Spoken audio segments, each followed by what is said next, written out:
Right. Anything in the letters? Sir, as a man... Alright, so he's already read it once. Sir, as a man of science and medicine, I must protest these innuendos of murderous mummies. The ancient Egyptians had progressed, but they had certainly not found the secret of everlasting life in the material world. Even had they, we cannot bring home the murder of 2 men to a 4,000-year-old mummy. I can only repeat that this is utter nonsense and balderdash without the slightest scientific basis, and a disgrace to the pages of your venerable newspaper. I am, sir, your obedient servant, John H. Watson, M.D. Would he have been an M.D.? I don't know. Right. Letters. Sir, with regard to the recent mummy murders, I would like to suggest that we abandon our attempts to disturb the ancients, in their graves or otherwise. This applies not only to such excavations as have become so common in Egypt, Morocco, and other foreign lands, but also to such projects in our own British Isles. If the hypotheses of such men as James Ferguson, who believes that Stonehenge is the ancient sepulchral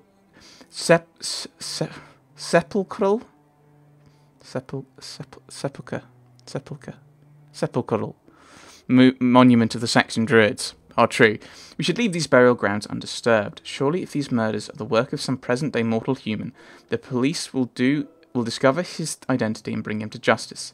I do sincerely believe, however, we should not meddle in the magic and sorcery of which we know naught, for we have not the means to control the forces thus unleashed. J. A. Merton. Don't think that's relevant. Sir, the recent mummy affair points to a fact I have been trying to convince my fellow Britons of for quite some time. This is the phenomenal number of crimes, particularly those of a serious nature, committed by foreigners. Shouldn't we act now to restrict access to our beloved isle before this tragedy becomes yet worse? Oh, actually, what was the ship name? Because it's a few things in the shipping. Eastern Empress. So, Jardine... Eastern Empress. So that was the ship.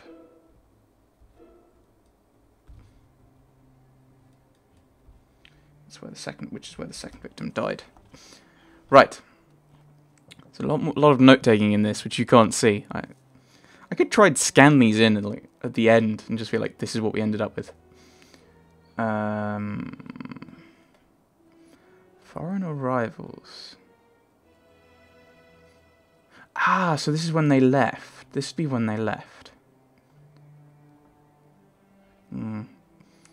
So, does it say when they arrived back? Because we might be able to work backwards from there. It doesn't say what they started at Shields.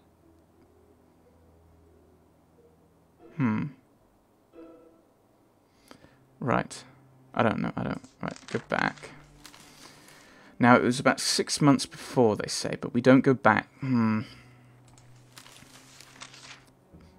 It might be that this doesn't give us any further information. Some Bartholomew's nurses. Telegram for Baines. Taking the case of his terrible death. Brought little more than that. Isadora Persano. Don't find anything there. Oh, he wasn't died here, so. Oldenburg jewel stolen. A lot of various things are popping up, aren't they? Ah. That's not been 6 months. It's been only a month, hasn't it? Yeah, it's a month. You said 6 months. Right.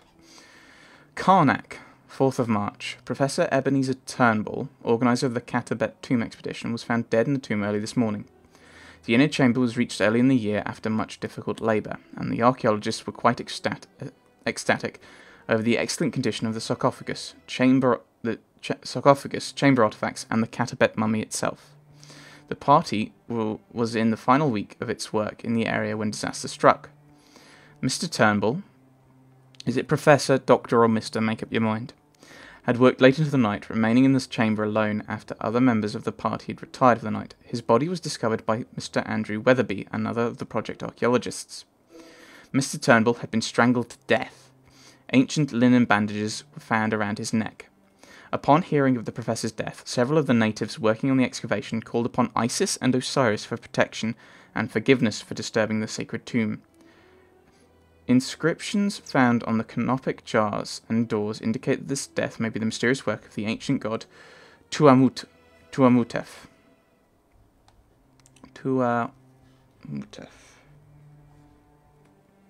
Something to maybe look up in the library. And his goddess. Things in the entertainment. Disaster no, the disaster season not going to be relevant. They didn't leave at that point. And I don't think it's going to be this far back to August. I don't think that may not be relevant at all. So.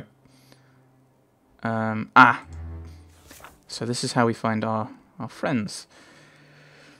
So, do we have a Windy Bank? Oh, we do have a James Windy Bank. We have an Ebenezer Turnbull. We have a Jardine. Ah, all these various things are popping up. Right. I'm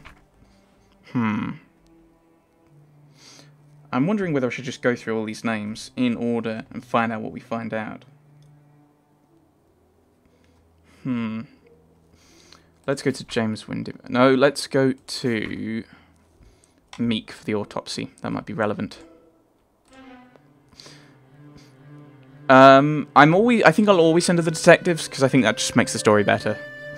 Migraine sidelines the great detective. While he soothes himself, Holmes sends Watson to discuss the murders with the medical examiner, hoping for more evidence to support his growing hypothesis. I thought he didn't theorize. Beg your pardon, but could I have a word with you, Sir Jasper? Dr. Watson, of course. Are you investigating the death of Samuel Sneed? I just finished with him. No, we're interested in James Windibank.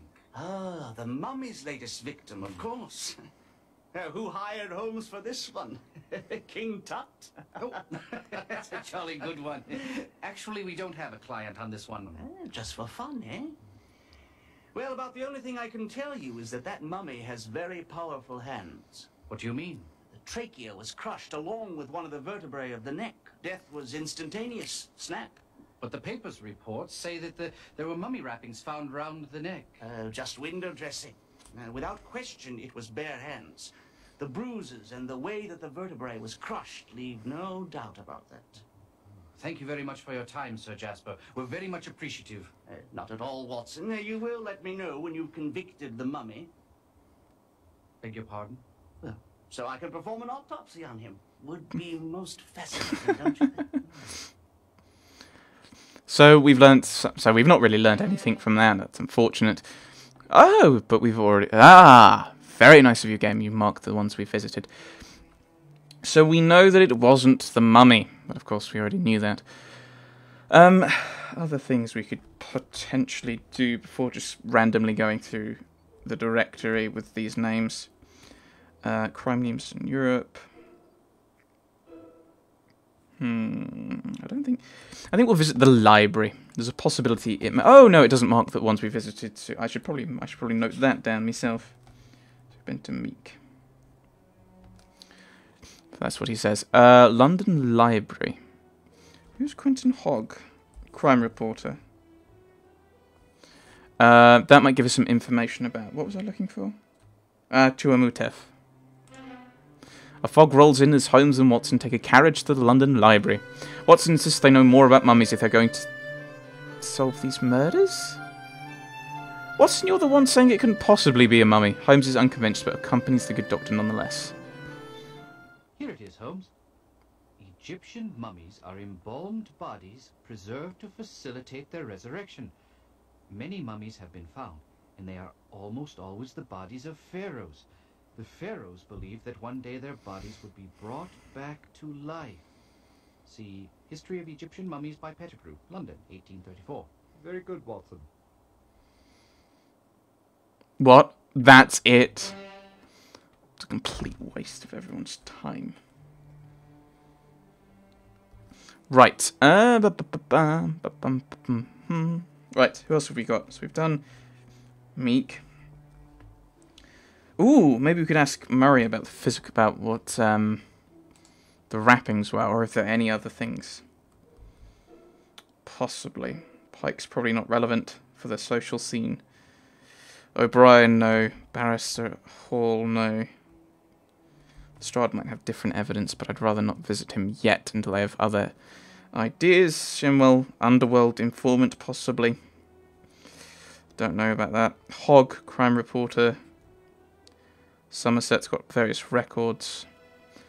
Ellis might actually have something, but I think we'll visit Murray just in case. Since Holmes has other matters to attend to, he sends the doctor to discuss what, if anything, HR had discovered about these murders. Pettigrew wrote this book over 50 years ago, and there's still nothing better on the subject. Fascinating. Just fascinating. And what can I do for you today, Whitson? It's Watson, sir. Watson, yes, of course. We're interested in what you may have learned about this mummy case. Oh, so these days it's mummies you're chasing down with that fella Helms. It's Holmes, sir. This is what I said now, isn't it, Whitson? Yes, I believe you did, sir. Let me show you what I found so far. This is the bit of linen that was found round the neck of James Windibank. I examined it thoroughly, and it is quite old, perhaps thousands of years. However, it is not the murder weapon. Yes. Certain of that? Aye. The linen is quite old, but it's not at all strong enough to strangle a grown man. Very interesting, sir. I also found something quite fascinating. Take a look through this glass. Do you see those short hairs on the fabric? They look precisely like hairs. Of course they look like hairs. But what kind of hairs? They're not human hairs. They're dog hairs. Now, look at this. This piece of linen was found round the neck of the victim on board the ship. Well, his name was Leatherby or something. It is also quite old, and on it I found more hairs. More dog hairs? No, my dear man, monkey hairs. I've not yet been able to identify the precise species, but it's just extraordinary, isn't it? Quite. But what do you think it all means? Well, I'm not the sort who likes to jump to conclusions, Whitson. But I can assure you that neither of these bandages were the murder weapons. Yes. Thank you. We already knew that from Meek. Dog hairs on the linen, with Windibank, monkey hairs on Weatherby. Right. Do I have anything interesting on the notebook? That's ticking up because I went to a variety of different places. Right, so Jasper, strong hands, dog hairs and monkey hairs. Embalming practices of mummies. That's completely pointless, I suspect. I think we're just going to have to go to the various names and places at the moment. What was Somerset House, actually? Oh, that's records. So James Windibank, maybe we'll find something there. Ah, Andrew and Clarissa Weatherby. That might give us a bit more information. If we go there, speak to Clarissa. Weatherby? Watson asks as Holmes reaches for his deerstalker hat. The great detective reminds the good doctor of the articles in the paper and the unfortunate demise of Andrew Weatherby. I'm very sorry to intrude on you in your moment of grief. Oh, that's quite all right. You know, Andrew and I haven't been married very long. Long enough to know if you had any enemies? Oh, Andrew was so unassuming. Everyone liked him. Including Mr. Urubaru? I really loved my husband. I'm sure you did. Oh, English toffee. My favorite. Would you like one? Please. Sorry, you'll have to open this yourself. I've never been any good with these things. One, who's Urubaru? And two, she doesn't have strong hands. We learned this, so that was why he asked that.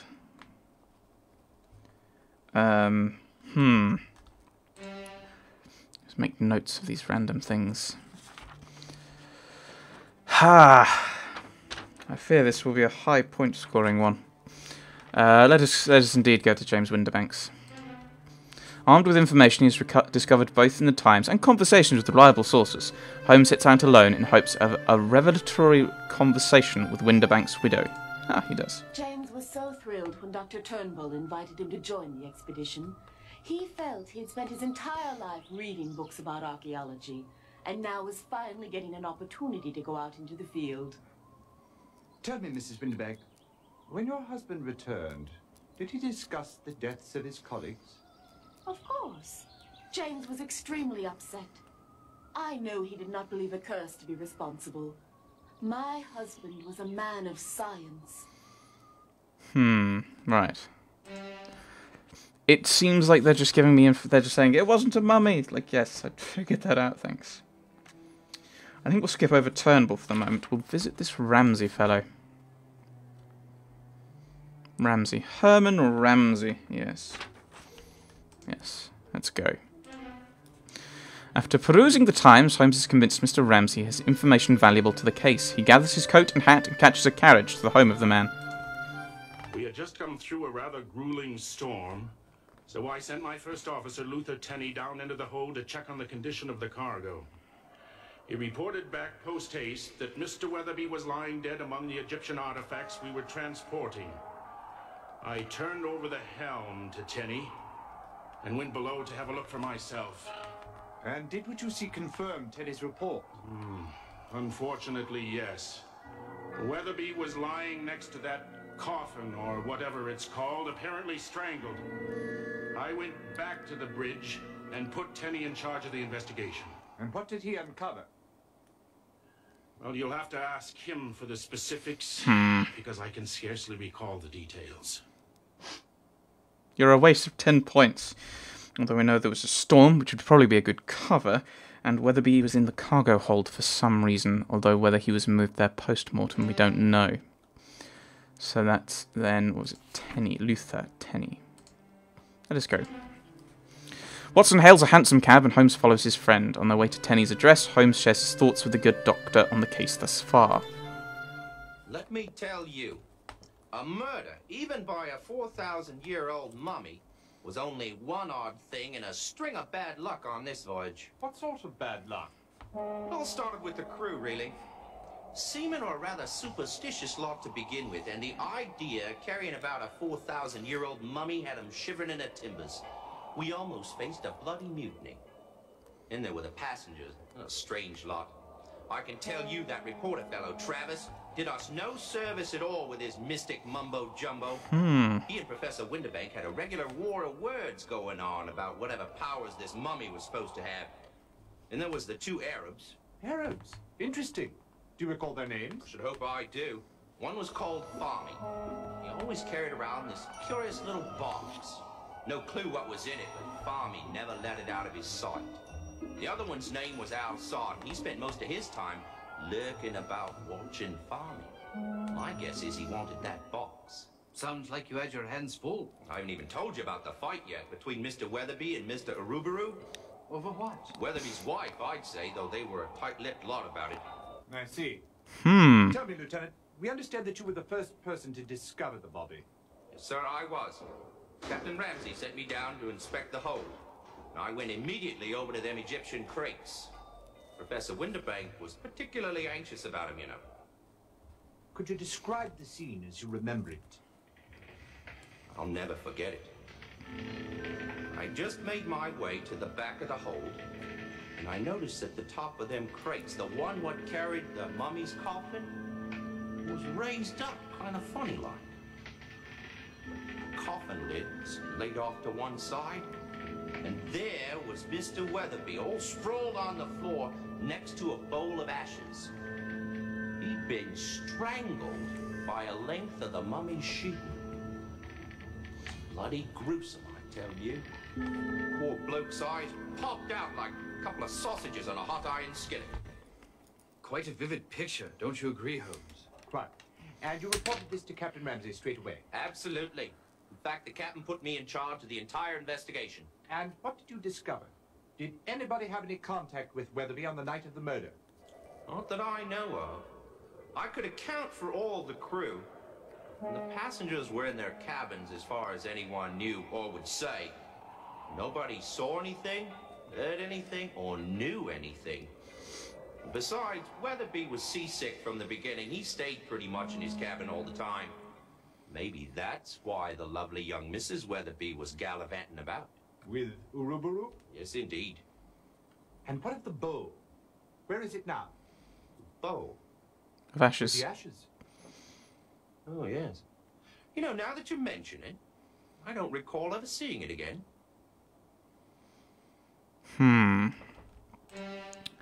Very interesting.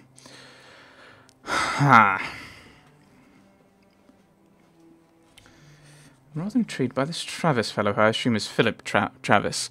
The fact that he's the one who brought up the... He seems to have started to talk about curses. That maybe will be worth visiting Ebenezer Turnbull's house, just in case there's someone there who can inform us of something that some part he has.